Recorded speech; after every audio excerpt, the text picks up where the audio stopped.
From Tally to Cali, It's time to wake up. Wake up! Wake up!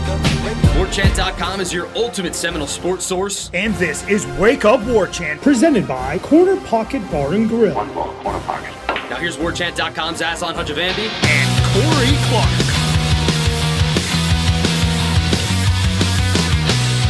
Wake up! What is up, everybody? It is Wake Up Warchant, presented by Corner Pocket Bar and Grill. Coming up on today's show, spring football starts tonight. What Corey and I will be looking for, and a weekend wrap of the baseball team, a little softball, maybe a little basketball too as well.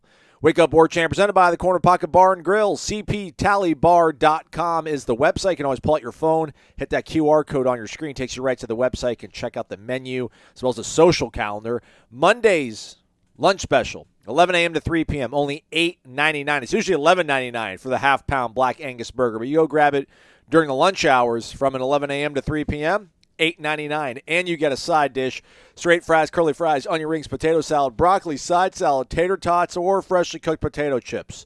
It's delicious. You'll love it. Lots of good stuff over at the Corner Pocket Bar and Grill. Corey, you make it over there this past weekend now that you're back in town? Come on, man. What kind of question is that? Sorry. Of course. What's the matter with you? And look, people are going to hear what you just said, and they just sound like words, right? Like, yeah, they're a restaurant that has food. We get it. It's good food, folks. It's legitimately good food. Daddy wouldn't steer you wrong. You know what I'm saying? I wouldn't just tell y'all to go eat this food if it was horrendous. No, it is the opposite of horrendous. It is Fabulous. Terrific. There you go. Aslan. I was going to say good, but that's not really the opposite of horrendous, is it? That's the opposite of bad. So, yeah, man, it's good food. I was just thinking about this when you were talking. Cheese curds. Never been a huge cheese curd guy. I would never order them, but people at my table have ordered them, and they're really good. I only eat 3 or 4 because, the body's a temple and everything. Right. But for you folks that aren't fitness gurus like me, go out and eat yourself some cheese curds. From Corner Pocket Bar and Grill. Beer battered cheese curds, whole pint of beer battered curds straight out of Wisconsin with a side really of marinara. Good. They're really good. Check it all out. Corner Pocket Bar and Grill. Warchant.com, Ultimate Seminole Sports Source, thumbs up. Jeff Cameron Show 1 to 3 o'clock later today. Be sure you tune into that. Check it out. Also live on YouTube, Warchant TV. Subscribe to that. Thumbs up if you're listening to us on that platform.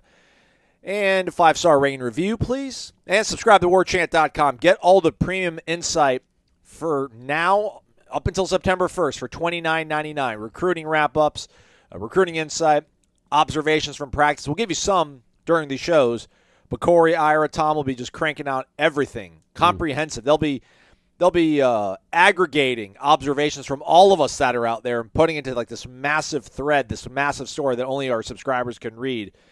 And sometimes you just want to read stuff instead of listening to us yammer on, so subscribe. That's what we do. Corey, spring football. We did a little bit of preview, you, myself, Ira, Tom Lang as well. Kind of ending the note on this. I don't want to be too repetitive.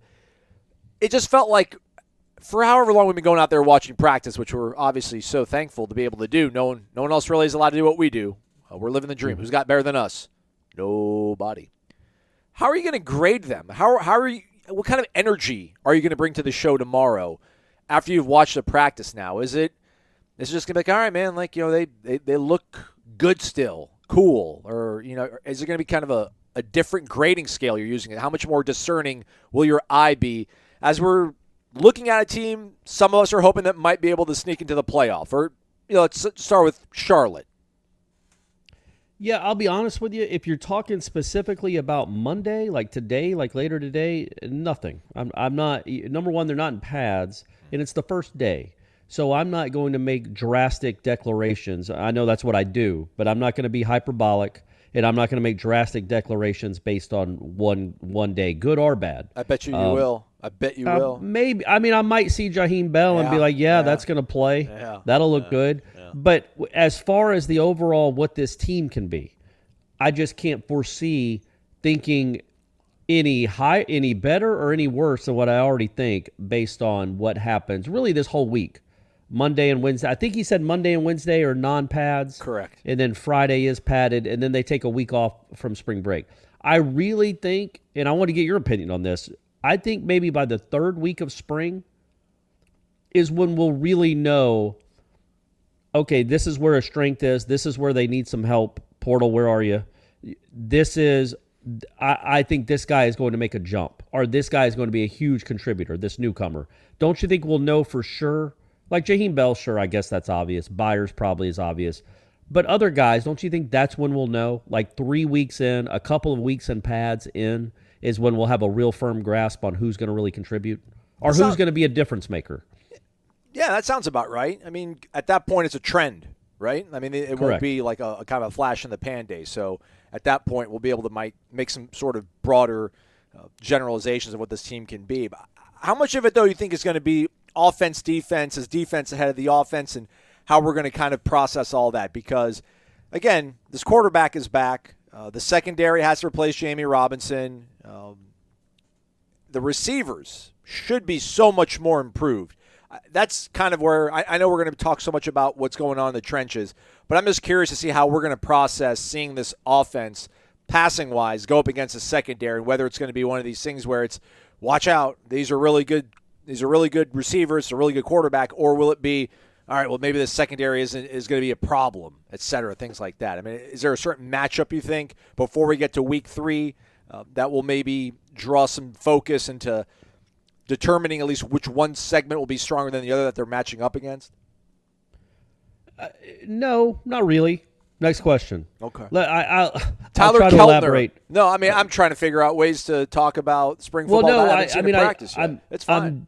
I'm genuinely interested in safeties versus tight ends. I want to see what Morlock looks like. I want to see what Jaheim Bell looks like in one-on-one drills and in 7-on-7. Whether pads or not.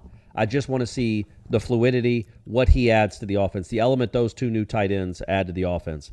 By the way, I got a little intel. Brian Courtney is still very much part of the plans at tight end. Might have been let's just say he's still very much a part of the plans at tight end. So that's good to hear. But they really do love Jarrell Powers, by the way. That guy apparently is really impressing the people that matter with his physicality, the way he can move at that size. So that's a name, that's a person to keep an eye on. Don't know how much he'll play this year. Pretty crowded in that room, but that's something to look forward to in the future. But yeah, I think with mainly like 7-on-7, don't you just foresee Jordan Travis in a 7-on-7 drill carving up almost any 7-on-7 defense in the country? Yeah. Like I just think, especially because you say the receivers are going to be better. Well, they're going to be better because they're just older, but it's the same dudes for the most part. So he's other than Hakeem Williams and the two other freshmen. Though, right? I mean, Winston Wright we think could possibly. Oh yeah, that's true. And Winston Wright's in there too. That's a good point. But like, it's a lot of experience. It's a lot of experience coming back with those tight ends that you're adding, and you have a guy that lights up everyone. So I think in 7-on-7, it's not. I just don't foresee the Florida State. I mean, I'm not going to be worried about it. Like, the Florida State defense is getting carved up by the Heisman candidate with a lot of experience and good receivers and tight ends. Yeah, that's supposed to happen. It'd be a problem if it wasn't happening. I'm more concerned in the one-on-one drills with the DBs, how they compete, what they look like. I thought they were pretty good at times last year, and other times they got dominated. That went back and forth, and I think that played out. I want to see A.Z. Thomas if he's made another jump. And Fentrell Cypress, just looking forward to what that looks like. And not that you really tell much about this. I'm curious, like who wants to match up with Johnny Wilson on every one-on-one? If he's going through one-on-ones, which sometimes he didn't last year, sometimes he did. But who's matching up with the big boys and the guys that are going to play, the Pittmans, the Wrights? Who wants that challenge? Remember, Jamie Robinson always wanted Micah Pittman. Yep. Always. And kind of frankly dominated that matchup a lot of times. By the way, shout out to Jamie. Sounds like he had a good weekend at the Combine in Indianapolis. Ran a 4.59, had the most reps on the bench of any player at the safety position, I think, nice. Or second most reps. 4.59 can play, by the way, everyone. That's not slow. I think LaMarcus, who again I think is one of the fastest football players I've ever seen, ran a 4.51. So you're not that far off when you're running a 4.59, and it's football speed that Jamie Robinson has a lot of. And so anyway, yeah, I hope he's a second or third round pick. I hope what he did in Indianapolis helps him firm that up. But yeah, I'm just the one-on-ones with the DBs and the receivers. Really looking forward to what that looks like, the matchup, the competitive level, competition level, because that was key last year. I thought that's what made everybody better on that football team, and then. Maybe the 7-on-7 stuff with all the other quarterbacks. That will be very interesting too, because I do think that position is. I think the second string job is open. I think Tate certainly has the inside track, but I think that second string job is open. I know that was the groundwork for that has been kind of laid, but I mean we don't. Do you really think AJ Duffy could take it away from Tate? That'd be. I can't think of anything maybe more shocking, truly, than if Tate Rodemaker doesn't exit. I don't know so much exiting the spring or entering fall camp or entering week one as the primary backup to Jordan Travis. I would be shocked. Yeah, I think so, but Duffy can certainly play his way into the conversation. Like, okay, man, there were not many days, and again, it was with who it was. Part of it was he's a freshman, true freshman. Part of it was who he was working with, but there weren't many days where I left watching them practice and go like, man, Duffy really made up some ground today. I don't remember saying that once, quite honestly. This is a spring where he can do that. Now, will he be able to make up enough ground to win the backup job? Probably not. But can he get close? And then maybe by that Formula One series is back on, Aslan. Maybe he gets close and then he goes DFS or whatever they say. I don't quite understand any of the terminology, but when they're getting ready to pass, they say he's DFS. And I don't mean it down. I keep wanting to say daily fantasy sports. It's not DTF. I don't understand what it means, and I can't figure out the what that could possibly mean. It's some sort of fin on the back spoiler that it opens, and you just become more aerodynamic, and it gives you something like I think 7 to 10 more miles an hour. You juice. Oh, okay. Well, then why wouldn't you do that if you're trying to hold off somebody that just went DFS? Maybe they do. I watch it just for the behind the scenes stuff and the guys speaking broken English, but speaking it really well. There's some enjoyable DRS. Sorry, my DRS drag reduction system. There you go. Everybody knows that. That's my fault, gang. MMA, Hey, F1, not our another strong good suits, season. Corey. MMA, F1, not our strong suits. I feel like I nailed MMA this weekend, Aslan. I'm not going to lie. I feel like I nailed that. But yeah, so I think that AJ Duffy can get himself in position to maybe DRS it in August. Okay. That's fair. Okay, I guess I can buy that. Right, like he's not going to. There's no. Yeah, you're right. Unless Tate's just awful or Duffy looks like Charlie Ward, there's no way he's going to overtake him. But he can shrink the gap to where August is a real competition, and then that competition continues into September, October, November, and then December and January gets really real because they're fighting for the starting quarterback spot at that point. How many fifths? What fifths of the 2/5, 3/5, 4/5 of the first offensive line grouping that we see out there when they do their tempo 11 on 11 stuff, do you think will be starting week one against LSU? 3. Okay. Good number. Good. 3/5. Yeah. Okay. Strong. Do we need to wait 3 weeks to make determination on Tyler Keltner, the kicker from FSU? Oh yeah, for sure. I think you need to wait. We need to wait 5 or 6 months. Like I think that's something that. Or will it be a game? Will it only be a game till you'll trust that kid if he were to take the job? Probably, but it's not like I trust the kid he's competing with. None of us do. Fitz, we love you, but the trust hasn't been earned to where we're like, yeah, man, automatic. This kid's automatic. Like every time he goes out there for a 43-yard field goal, until he starts making them consistently, you're going to worry and wonder. So yeah, I think with Keltner, I just think right now in March, there's just not a lot of pressure. Like, okay, you have a good day, you have a bad day. The season's still 6 months away, and you're working on things. You're tweaking things. I think when it gets to be the middle of August, and LSU is right around the corner, LSU is fast approaching, that's when the pressure really starts to mount. And if you see one or the other start booming them through the uprights or shanking them violently, and you can tell that maybe they're not, they know what's coming, they know what's at stake, the real game is on right now, the real pressure of winning this job is on, that's when I think you'll know if Keltner has a real chance or not. He definitely has a chance, but I guess my point is I don't think he can do anything in early March that will win him the job. I think it's got to be closer to the actual game time. That's very specific to that position, in my opinion, if I was coaching, because I just don't think there's not really any pressure when you're kicking in March, unless you're playing in the XFL. Did our man T-Buck get a dub this weekend? Did we see? I'll check that out, but let me ask you. Okay. After Trey Benson pops off a 47-yard run and he needs a blow, who comes in for him? Will it be Keziah Holmes, Rodney Hill? Do you think Lawrence Toafili will have that sort of every down backish usage, or is he still a specialized weapon for this Norvell offense? No, I think you start the season with Benson, Toafili as 1-2.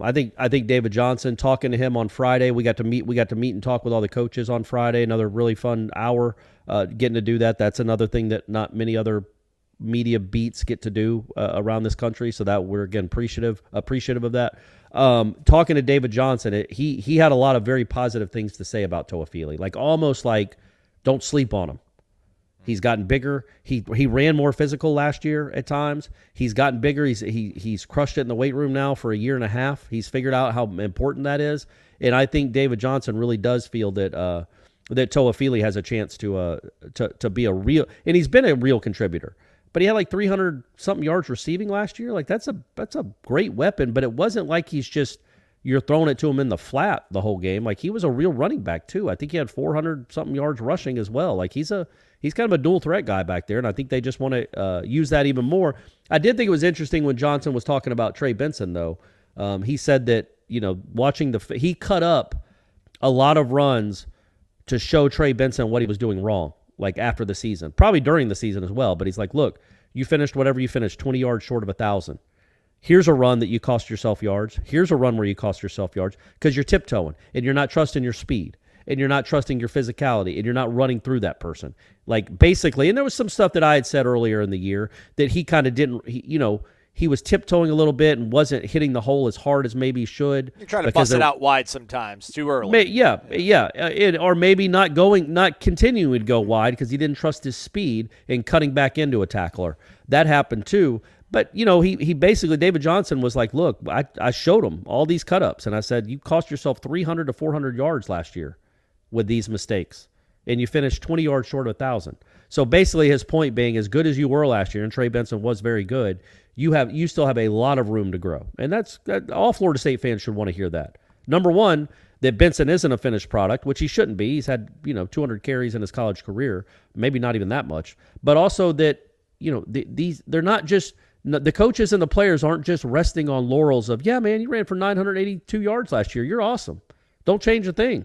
Like, no, David Johnson expects more out of Trey Benson, and it sure sounds like Trey Benson expects more out of Trey Benson. And you hope that's across the board with all these guys that came back. What do you think about Fabian up 10 pounds, Winston Wright's up 9 pounds? Anybody jump out to you in terms of potential transformations? Alex Mastromano apparently up 25 pounds. I mean, that's huge. That's crazy. You can't tell me that LSU didn't. The LSU coaches, when they looked at the roster and saw Mastromano was up 25 pounds, were like, what in the world's going on? What are we going to do with that? Number one, they know he's never going to punt. He ain't punting against them. Florida State doesn't need to punt anymore. But if he's back there, he could be a fullback. What do they say he's listed at now? 220? No, I think like 240-ish. Mastromano is listed at 240 pounds. 6'1", 245 pounds on the spring roster, which they gave out to the media folks. I don't know. It might be up on Seminoles.com, but if you go to Seminoles.com and you click roster, I still think even though it's updated for this season, it's still showing what they were weighing last year. But yes, what I'm looking at right now in front of me, that official PDF they emailed us Friday morning after the luncheon. Alex Mastromano, 6'1", 245 pounds. I think that's like 13 stone. Maybe, probably whatever. What do they even use stone in Australia? No, They probably call it something. Anytime I watch Strongman, you always be, it's 20 stone. It's like, man, that's cool. I wish I'd like to list myself in stone, but it'd probably be like 4. I hate that because if somebody weighs, I have no idea what these measurements are. By the way, isn't a stone like 14 pounds? I don't know. I'll look it up though. Look it up, Aslan. Come on, man. I can't find the Guardians score either. Look at you, 14 pounds right on the nose, Corey. How about that, man? I just know things. It's the trivia brain. But if you say, I'm 20 stone and he's 17 stone, it sounds like you're really close in weight. You're not 42 pounds. There's not a 42-pound difference. Yeah, but if you've been using stone all your life, you realize that one's a significant difference. And you're like, 2? Whoa. 3? Whoa. You're also not rolling. You don't gain weight in 14s. you might gain 4 pounds. So what are you 17.3 stone? Well, a bunch of Dante Anderson went up over 1 stone. Jalen Early's up 1 stone, up 14 on the nose. Dodger Richardson 25 pounds. Man, so he's a stone. He's almost 2 stone. He's 1.78 stone. Yeah, like no one. The only person, no one I think lost more than 5 pounds. Like in terms of like a significant weight. Actually, Steven Dick's down 10 pounds. I think that might be the. No, Robert Scott. Actually, I'm sorry, everyone's yelling at me. Yeah, Robert Scott going down 30 pounds. So over 2 stone. He went down 30 pounds? Down 30 pounds. That's interesting. What does it have him listed at now? Robert Scott now, number 52, is listed at 6'5", 304 pounds. Ooh, I'd like him. Maybe that's where he needs to be. I would have thought you'd like him a little bit bigger than that. But if there's going to be a team that uses stone as a measurement, it should be the one that breaks a stone when they win a game. Hey-o. Just throwing that out there, Norvell. Something else to think about. Patrick Payton lost 5 pounds. I don't know what that's all about, though. I don't like that. 6'5", 243, though. That can hunt. That's like I want him Jermaine about 255. almost, right? You're saying Patrick Payton was 248 last year? That's what He didn't look it. Right. I mean, I know he's 6'5", so he wears it a little differently, but he just did not look to be the same size as Verse. He's wearing number 11 now, too, so he might even look a little more svelte. Yeah, Jermaine Johnson action. Okay, I like that. Maybe that's going to be the number they give to the great defensive linemen that roll through here from now on. Kind of like what? LSU, is it 7? Yeah, 7. Yeah, let's do that. Is anybody else sitting at this lunch table, like Derek McClendon, Dennis Briggs, where, I don't know, something needs to click, or we need to see something vastly different? Otherwise, we just pretty much know what we have, and that is adequate play, which I don't know if that's what you want when you're going to number 2 off your bench. Yeah, I think with those two in particular, I think you kind of know what you have. Now, again, Briggs has dealt with injuries. Now he's full-time DT, so we'll see now that he knows for sure where he's going to be, at least theoretically. Maybe they'll switch it again in June. But for now, he knows he's going to be a defensive tackle. I'd like to see what that looks like. And what he can be. But I think you just know what you have with McClendon, who's not a bad player. But not everybody on your team is going to be a star. Not everybody on your team is going to be an NFL early round draft pick. You've got to have guys that when you put in the game aren't getting run over and aren't making any impact at all. And I think Derek McClendon is a guy that can make an impact. I think he had a nice season last year. He's certainly not incredible. He wasn't one of the best players in the country, but he had a nice season. And I think if he can build on that and just get a little bit better, 10% better, 10% more production to go along with Peyton and Verse, and then the kid from South Carolina, I think that's a pretty good rotation. He's not going to make the jump that apparently Colton Vincent has made on the baseball team and become Ted Williams.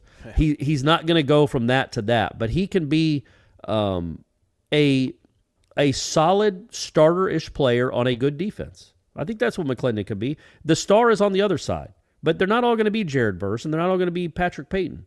But I think McClendon, there's certainly a role in a big one for him because he is a nice player. Not a great player. Again, they're not all going to be great, but he's like the equivalent of he could be the equivalent of what? Like Akeem Dent at safety? How so? I think we kind of know what Akeem Dent is? Like just solid? Not special? I still feel like, yeah, but I don't know. Of all those 3 guys, if you give me Dent, McClendon, and Briggs, and you try to have an option of hoping that one's going to turn into like an all-conference caliber player, I probably would pick Akeem. No? Probably, but I mean, there's nothing we've really seen, and he's played a lot of football that makes you think that he's going to become like a great football player. He's not bad. He's not going to be great. Norvell talked about the luncheon, right? When we were out there Thursday watching Tour of Duty, and Akeem was breathing heavy, but that was Akeem's first full Tour of Duty, and he's been battling some stuff, a.k.a. injuries, undisclosed injuries, which, by the way, will apparently maybe get some information on players that are not going to participate later today throughout spring football. Norvell said he wanted to kind of talk to the players and make sure they were okay with it. But the fact that he's maybe pushing through, gutting things out, maybe there's that different level of kind of urgency out of him.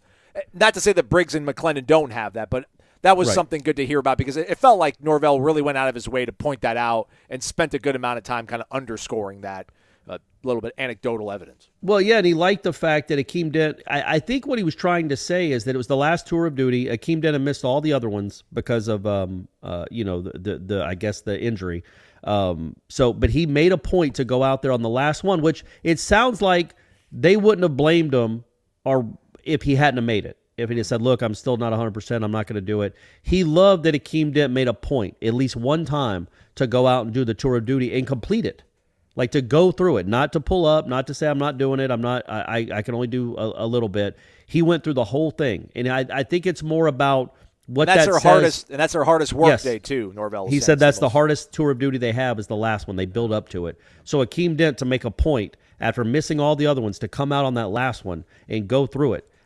Norvell was pointing to more about what the mindset says about Akeem Dent. That does say something about him because those things, aren't easy. And so for him to come out and do that, just like what it meant for him to see Akeem Dent willing to do that for his team, because Akeem Dent is going to start at safety probably, right?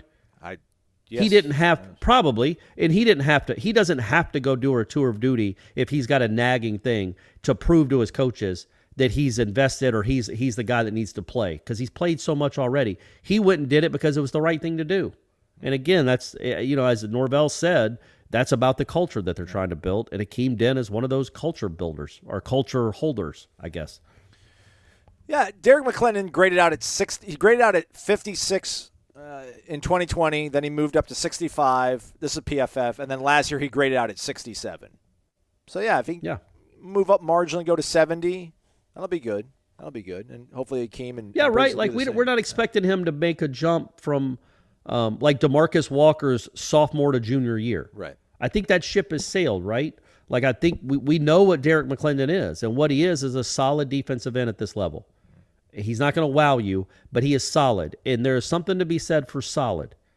I will. There were guys that had to play last year on that defensive line, particularly in the interior, that were not solid, at least at that time, and you saw what happened. Just having a veteran, solid presence out there is a good thing. It's not, again, you're not going to have all first-round picks on your defensive line. VitaminEnergy.com. It's energy with benefits. Their shots are less than 2 ounces. They'll give you 7 or more hours of energy. Supports weight loss. Tastes great. Gluten-free, zero sugar, non-GMO, made in the US of A. US&A. Always kosher. And it has natural caffeine, no sugar, so there is no crash. Use the promo code WARCHANT, BOGO, WARCHANT, BOGO. Add 2 items in your cart. One of them will be free. That's how it works. Buy one, get one free. Add any item to your cart of equal or lesser value, and it'll be free when you use the promo code WARCHANT, BOGO. Corey, are you going to start rocking some of this new swag? Not at practice later today, some of the vitamin Man, energy I wanted to wear stuff? it. I wanted to wear it because Lord knows I got enough of it in the back of my my car right now. I wanted to wear it to because I went to a workout before the game on Sunday, the baseball game, and then drove over there, and I was going to put on my 7-hour energy stuff, and I couldn't open the box because who has a key on their key anymore? It's a key fob, and I was trying to poke the box with the key fob. It just doesn't do the trick, gang. If you were thinking you could open a box with a key fob, that's done. You need a real key now, and I didn't have a screwdriver, so but I am going to. The plan is to wear it all the time. And also Stephanie's on the train. She's been taking it the last couple days when we went and did our workouts. Again, pep in her step. That's all I'm saying. She was out working me. 9 different varieties, including formulas that will boost your immune system, help your focus, or give you that pre-workout kick. Avoid a case of the Mondays or Tuesdays or the Wednesdays. Give it a shot. VitaminEnergy.com, promo code WARCHANT, BOGO. Football season's over, unless you count the XFL, which it counts. It's a real thing. They're playing football, but you can bet on it. You can bet on anything, anytime, anywhere at mybookie.ag. We're not in the business right now of giving out XFL advice because we need more data, Corey and I. But maybe we'll drop a UFC tidbit. So go to mybookie.ag. Use the promo code WARCHANT. And you're like, why, Aslan? Well, you'll get a cash deposit bonus added to your account, which will help you across numerous sort of options they have over there, which is any of these professional sports that we talk about, as well as their casino. Play blackjack and spin the virtual roulette wheel. You can do all of it over at mybookie.ag. Again, the promo code is WARCHANT. Anthony Richardson, I saw, Corey, started off somewhere like plus 3,500. Now he's like plus 300. I know this is a Florida State-centric show. I know it's called Wake Up Warchant, not Wake Up Gators. That dude was the second-best quarterback on the field when I saw him play. And now he's the best player in the country. He was plus 10,000 when it opened. Now he's plus 300. Because he runs a fast 40 and can jump 40 inches. We already knew he was a great athlete, Aslan. We already knew it, and he's a freakish athlete. Can he be a good quarterback? I mean, there's more to it than that.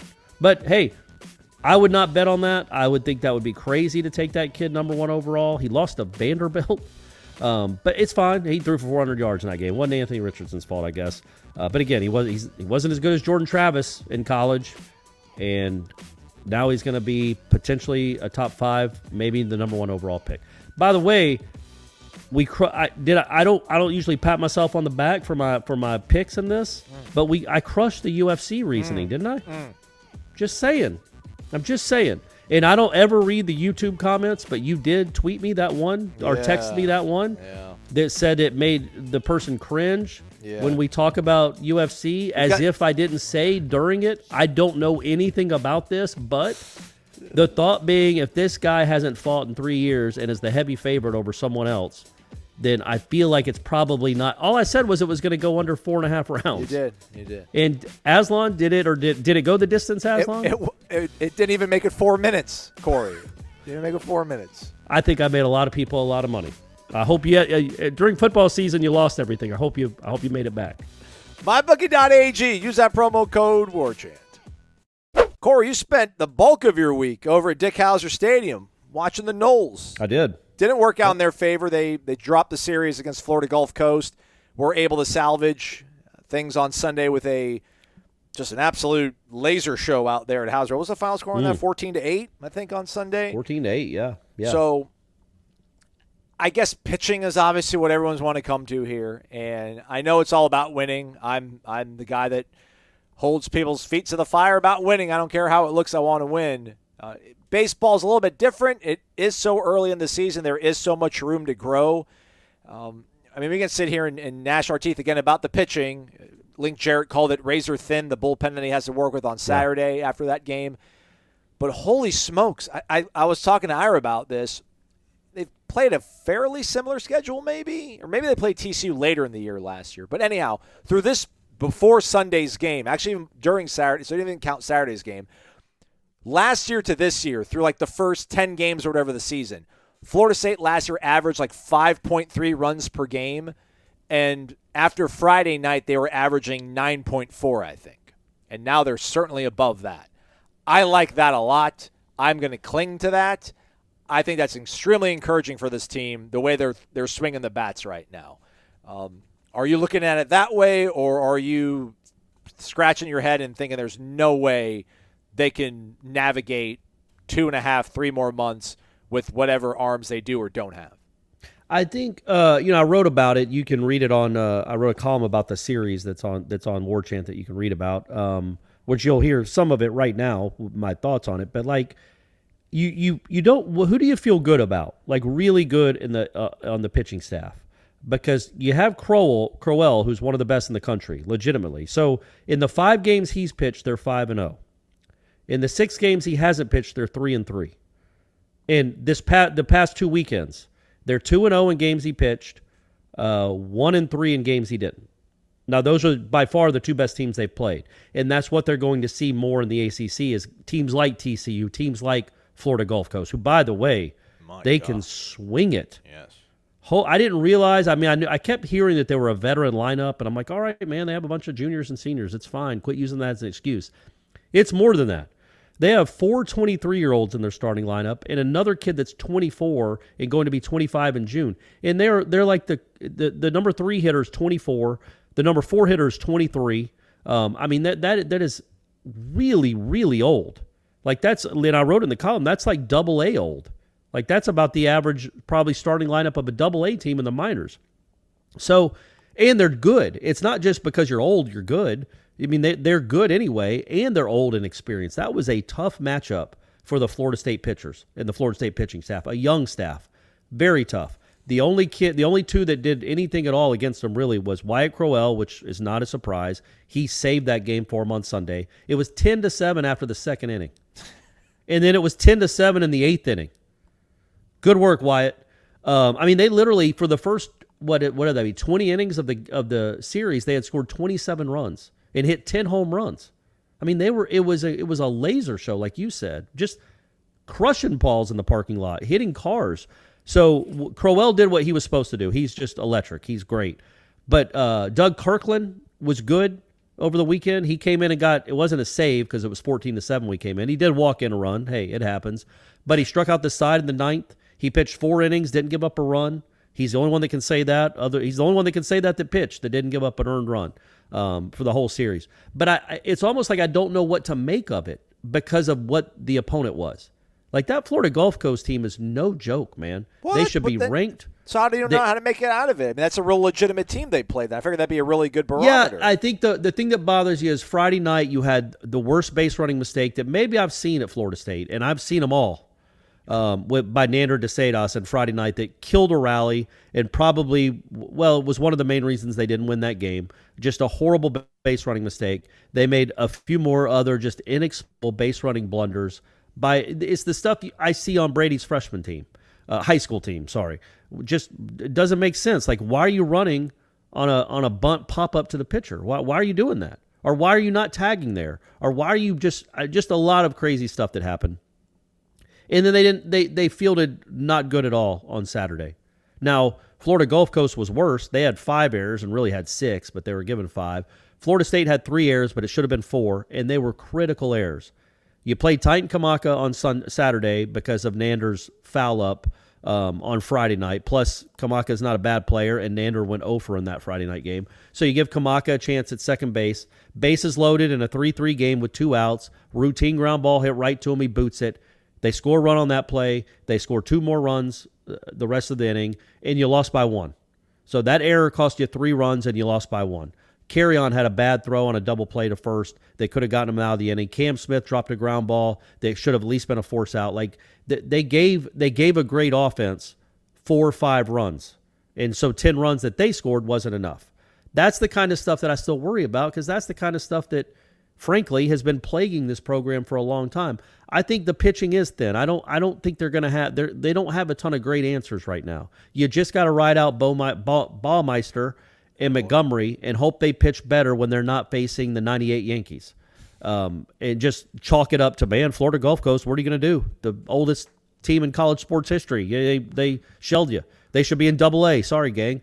But you hope that they can just flush that because they are very talented and you need them. Because otherwise you can't. Crowell threw almost 100 pitches on Sunday. You can't, and he threw 5 innings on Wednesday in the game against South Florida. That they won in extras. You don't want to do that. You would rather not have him have to pitch that many innings in a relief effort. Like, I think, again, the appeal of him being a reliever is that he can affect multiple games in a week or multiple games in a weekend. And when he's having to throw 5 2/3, which was a career high on Sunday, because you've got nobody else you can trust to get outs. And again, part of that was the offense was just, it was just experienced and really good. They battled, they sprayed it all over the field. But part of that is because you have a lot of young arms that haven't proven anything. And they kind of were it seemed like they were just a little, it was like they were shell-shocked by what Florida Gulf Coast was doing to him. Wyatt Crowell was not. Wyatt Crowell knows he's better than all those guys. You watch his video, I was there for his post-game press conference on Sunday, and yeah, man, he just knows he's really good. He carries himself like he's really good, and why wouldn't he? I'd be the same way if I was him. He's awesome. But the number one, like you said, I think the biggest takeaway is the pitching still, because you just don't know what you have after 3 weekends. But I think you do know what you have with the offense.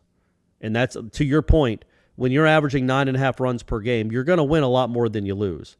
You're not going to run into a lot of, honestly, folks, I know it sounds crazy. Florida Gulf Coast would be one of the best lineups in the ACC. Oh, yeah. They just rake. They have power. They have speed. They hit it from both sides of they have lefty and righty power. They hit 10 home runs this weekend. A lot of them are off 96-mile-an-hour fastballs. It's not like Florida State's throwing up slop up there. But if you make a mistake, they crush it. They hit the video board. And so, yeah, man, that's just a really impressive group. I think they're better than TCU. Apparently they're better than Florida State. They won 2 out of 3 in Hauser. So overall, man, I'm still optimistic because of how good the offense has been. The base running and the fielding has not improved nearly significantly enough for me to not think it's a serious problem still. But the good news is you're 11 games in, and it was not going to be an overnight fix. You've still got a lot of stuff and a lot of holdover players that you have to kind of get this out of them. But, there's just it's a little too sloppy for me still, but that offense can really play. And again, I just want to shout out Colton Vincent, man. Golly, please. As long and we I was tough on the kid last year, man. I was super tough. We both were, man. And it probably wasn't fair. I mean, he's trying his best, but he wasn't good enough. He might have been the worst hitting Division I catcher in the country. Like legitimately. And I'm not trying to kill the kid. He hit 195 or whatever it was. He slugged 230. Like that's an incredibly low number. He had 6 extra base hits all year and he played every game. So he was just a dead out. He was an automatic out. Yep. And now that he's switch hitting, just kudos to that kid, man. He's become it's incredible. Like he comes up to the plate with the bases loaded in a big moment on Sunday, and you're like, yeah, I'm fairly certain he's going to deliver. And he did. He hit a rocket off the screen for a bases clearing double. Like that kid, just credit to him, man. That's really cool to see. That's a really good it's a good lesson in life to believe in yourself. And look, he probably wouldn't be playing if Holbrook didn't get hurt, but Holbrook did get hurt. And Colton Vincent came in and has been one of the best hitting catchers in the country. I know it's a short sample size. It's 11 games, but he's already got more extra base hits than he did all of last year. And he's hitting like 420 right now. That's just, it's really cool to see, man. That's a really good, feel-good story for this team and for that kid because he was killed last year by us, by fans. He just was not a viable option on offense. And now he's become a legitimately good hitter, and that's cool to see. Also, Holbrook got hurt again. Did he? Because I'm like, on Saturday, he was just jumping on the first pitch and giving it a ride, and he played on Sunday, so he got hurt again, huh? That's not good. He did something to his hamstring, Link said, on his last at bat. Like, he went 3 for 5 in that game on Saturday, rocket shots to right center. You can see why he was second team All Big 12 last year. I mean, he's got a really good bat. He might be the best pure hitter on the darn team. Like, just the way his first live pitching in that long, and the Florida Gulf Coast has legit arms. Like, they're throwing mid-90s. And my man comes in and is just sending 95 off the screen like it's nothing. That you can see why he only struck out 19 times last year. He's a really good hitter, but he did something to his hamstring on his last at bat. Link said that they would evaluate it more this week, and we'll see if he can play this weekend or the weekend after that, I guess. I thought he hurt himself sliding into home plate on Saturday. Like he slid home and got up, and it was really ginger. Oh, maybe he did, and then his last – but he did take another at bat, and he hit a rocket to center field because, again, that's what he does. But he was out. The kid caught it, and he didn't even make it to first. I thought he had done something maybe on the way down to first, but you're right. Maybe he did it scoring. Yeah. By the way, Colton Vincent, 15-game hit streak. That is the best for a Florida State Seminole in 5 years. It's crazy. It's incredible. How about that, man? They'll be back in action Tuesday against Bethune-Cookman at 5 p.m. And then who else plays on Tuesday, Aslan? Oh, the Noles in the ACC tournament, right? All right. So that's right. Tuesday at 2. They've been playing loose, right? They got they got it out of their system. They got that 21st loss, 22nd loss, the most 22nd. Yeah, 22nd. They got their 20. So now they don't have that hanging over their heads. Now they know they broke the record. Now from now on, they can just go play free and clear. Yeah, sure. And if they win that one, they get Pitt, which is not that intimidating. Who do they have? They beat Pitt. Yeah. They beat Pitt at Pitt. Yeah, man. They played Georgia Tech. The problem is Georgia Tech is actually playing well right now. They're 5-2 in their last 7 games. Florida State, if you've been paying attention, it's not 5-2 in their last 7 games, and it's not playing well. So they lost their 22nd game. It was a blowout. They were down 11-0 to start the game because why wouldn't they be? They fought back and were down 4 in the second half at one point, though. I did do that. And then they lost by 22. Which is how? And they gave up 16 threes. And those 2 white kids, I hate to identify them by their color. I can't remember their names. Couture is one of them. Yes, yeah. And the other one, I just can't remember his name right now. their eyes light up like Christmas trees when they see Florida State coming. I mean, good grief, man. Cover somebody. They got 2 kids on their team that can shoot, and you just give them wide open jumper after wide open jumper. The one kid scored 25. I think Virginia Tech hit 16 threes as a team. Because why wouldn't they? And North Carolina, like on Monday, they shot better than they had all year against Florida State's defense from 3. And then Went ice and cold it was funny. against Duke. I was watching. It's I was Padilla? watching the. There you the go. okay, Yeah. I mean, he lit them up. Remember that game last year where those 2 kids must have hit 14 threes between them. But I was watching the Duke Carolina game, and North Carolina bricked another 3. They started out like 2 of 15 from 3, and the announcer's like, "Yeah, and this is coming off the heels of North Carolina making 13 against Florida State on Monday night." It's like, yeah, different caliber of defense there, my man.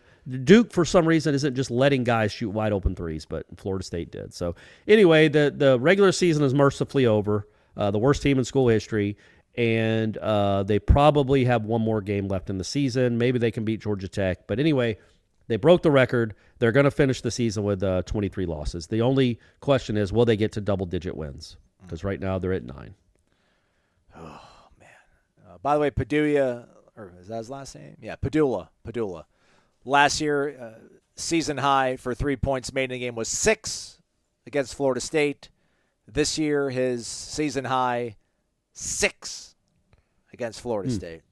So it's like a common theme there. Yeah, 25 points, his season high was against Florida State, and then 20 last year too. So, meanwhile, Brooke and the ladies had a quick exit in the ACC women's tournament. They always do. Yeah, well, that's fine. Rest up. They're safe. They'll make it to the tournament. They will await their fate on selection Monday, next Monday. Not today. Following Monday. Correct. Next Monday. It's always the day after. They have to wait like 8 days to find out. Yeah, man. Again, it's Florida State never plays well up there. Tanaya Latson did not play. I think she's got some sort of. I think she will be playing moving forward, and she's getting some rest. But yeah, it's just that's what. Florida State is always underachieved up there. They've had some great women's basketball teams, like really, really good ones, like 2 seeds, 3 seeds, and they always go to North Carolina and never. I think they've made the championship game twice, maybe. More often than not, they're one and done. Which I hope Brooke can nix that in the bud. I think they gave up I think they made 4 baskets in the second half. Gave up like a 26-0 run. Oof. That'll hurt your feelings. So. Get that out of your system. They're not going to be hosting because in women's college basketball, if you don't know, the top 4 seeds in each region host the first 2 rounds.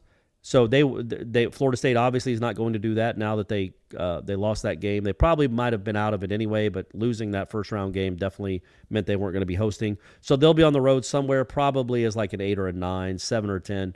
I guess you hope you're a 7 or a 10 and not an 8 or a 9 because if you win that first game, then you have to play like flipping South Carolina in the second game. So hopefully you can avoid that and be a 7 or a 6. Softball, meanwhile, improves to 20-3 on the season. Win all 5 games over the weekend. 4 of them by the run rule, if I'm not mistaken here. Wins over UMass, Colgate, Georgia Southern. Colgate.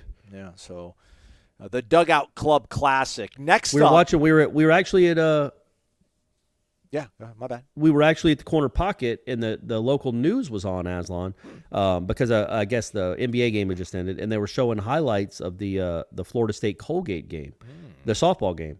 And Stephanie was like, wait, are they playing Colgate, like that small private school from the Northeast? What are they doing playing Florida State in softball? And I'm like, well, they're getting drilled, clearly.